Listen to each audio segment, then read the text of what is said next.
هننتقل ل Mr. Riccardo Apreda from the European Training Foundation. Is he with us on Zoom? على Zoom مفروض. Hello.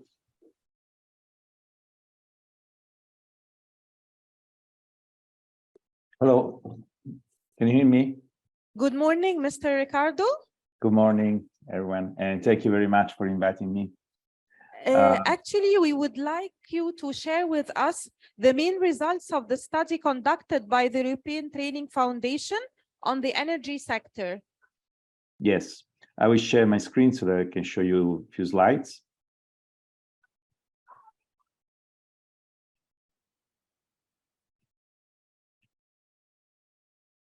Okay, can you see now? Yes. Perfect. Yes, we can see.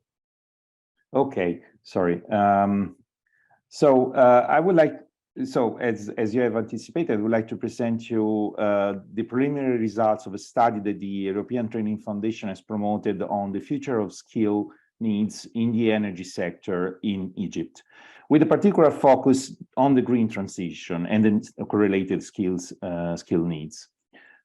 What is ETF? The European ETF stands for the European Training Foundation, is an European Union agency that supports the countries that are neighboring the European Union in harnessing the potential of the human capital. In the European Training Foundation has developed a novel methodology to forecast the needs for skills and occupation in the labor market that combines traditional methods such as focus groups or interviews with big data analysis on various sources of data. Based on this new methodology, ETF has launched various case studies, including the one that we are discussing today, to understand how the drivers of change, and in particular the technological innovation, affects the need for jobs and skills, and if and how the labor system, which means both the companies and the education system, is ready to meet those needs. The study in Egypt is still ongoing, so please take all the results that I'm showing you today as preliminary ones. So the first information that we gathered with big data analysis was about what are the drivers of change that are influencing the energy sector.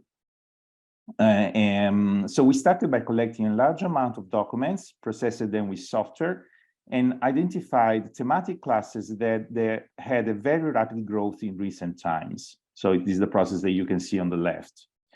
We identified 4 main clusters of drivers of change. Of course, for example, which energy sources are available in a country to be exploited shape the needs for labor, but also national policy choices. For example, the will to expand the export, which of course is very important for the economy, but also means potentiating the infrastructure with all the implication in terms of correlated jobs and skills that will be needed in the future. One big driver is definitely the ongoing green transition, which is the main focus of today's session, and which of course will require a new set of skills and maybe a new mindset overall, not just competencies and skills and knowledge, but an entire new mindset. And of course, there's as a very powerful driver, there's a technological innovation, which on one side it enables the green transition or the others improvement, for example, in infrastructure and so on, but also requires new competencies and create new professional figures on its own. Think, for example, the digitalization and so on. We then focused more on the technological innovation driver proper. We studied the innovation activity across different technologies. We weighted it with the relevance of each technology for the specific situation of Egypt. And then we correlated those technological advancements with the occupations that would be needed to adopt or use those technologies. This way, we obtained a sort of a ranking of relative demand for different occupations that you can see for one example here on the left. So this way we obtained from the chart, for example, we can see that in the future, solar power plant operators will be in high demand, and that of course correlate with the green transition. But for example, also power distribution engineers for infrastructure expansion, the second driver that we discussed, or even medium to low skills people like pipe welder that's still relevant for distribution through pipelines, and so on and so on. In general, we can say that we identify three main categories of occupation that are heavily impacted by the ongoing technological improvements, advancements, and innovation. Of course, you can expect highly skilled profiles like engineers to be impacted. And this one important result is that not only in new areas such as renewables, but still traditional roles will also be needed with maybe new skills, like, for example, mechanical engineers and so on in supporting roles. And it's not just highly skilled professions which will be impacted by technological advancements, but also medium and low skilled technicians and operators, which will be needed in quite large numbers to use the technologies, to maintain them, to repair them, and so on. And another important finding is that also business and sales profiles will be impacted by technological advancements. Both in their needs, for example, for digital skills in digital sales and so on, but also because they need to manage or sell products that will have the new technologies inside. So they have to have at least an understanding on how those technologies work and what they do. Third, we compared which skills and competencies are needed by each occupations, and we found some interesting insight that has implications for how the education and training system should form these new profession or existing professions with new sets of skills. Of course, the baseline is that, to support the green transition, you need a lot of new competencies.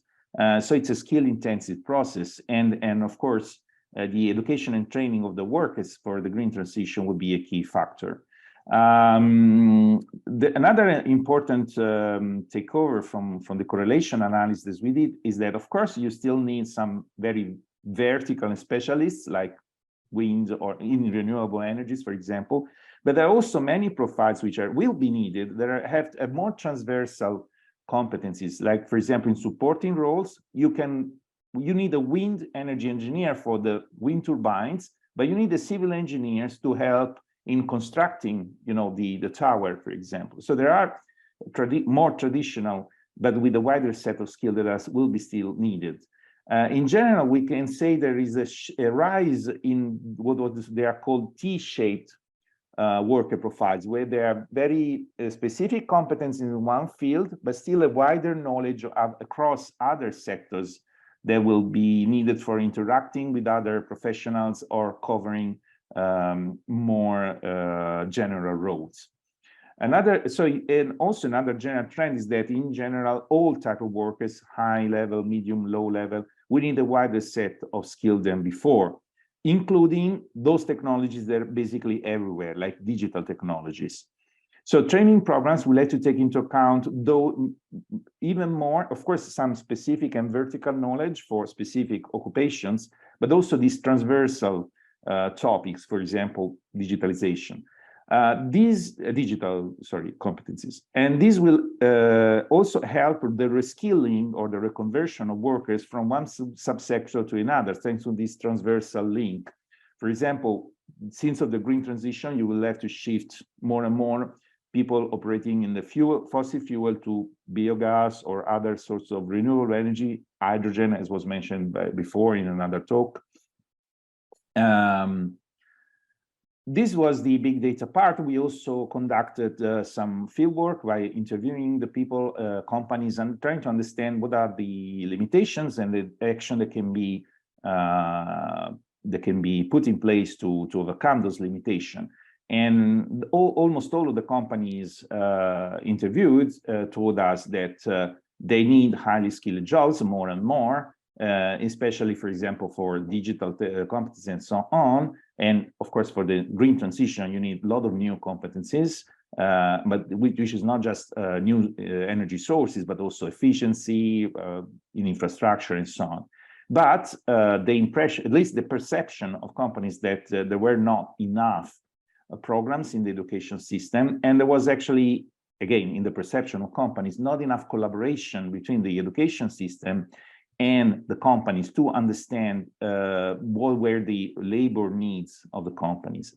These resulted in a shortage of workers in different occupation, special occupation, and need from the company side to provide additional training to the workforce to fill this gap.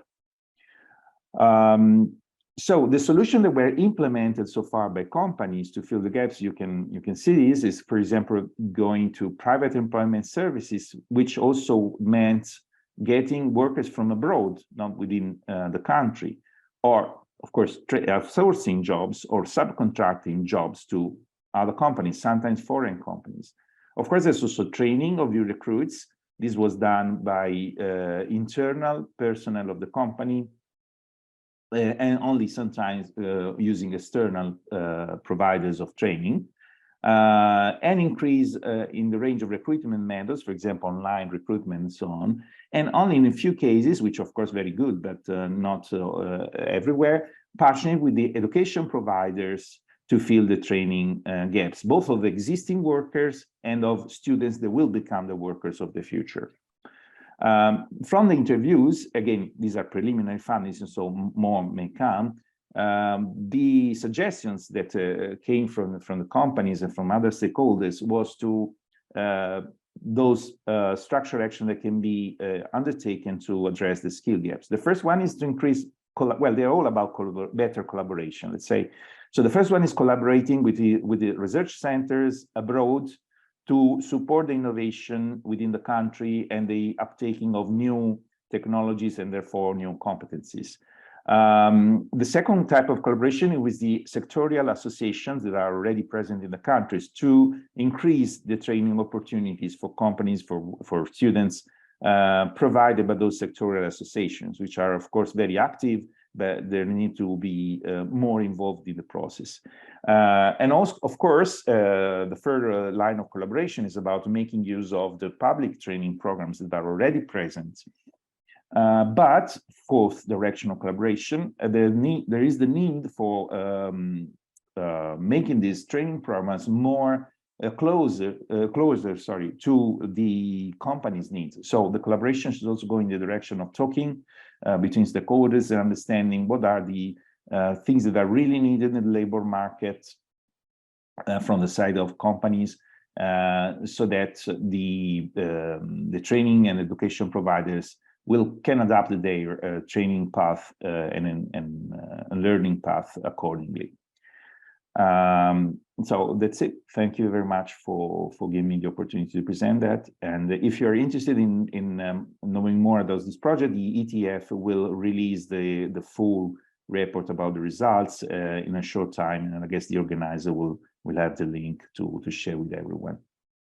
Thank you very much, Mr. Riccardo.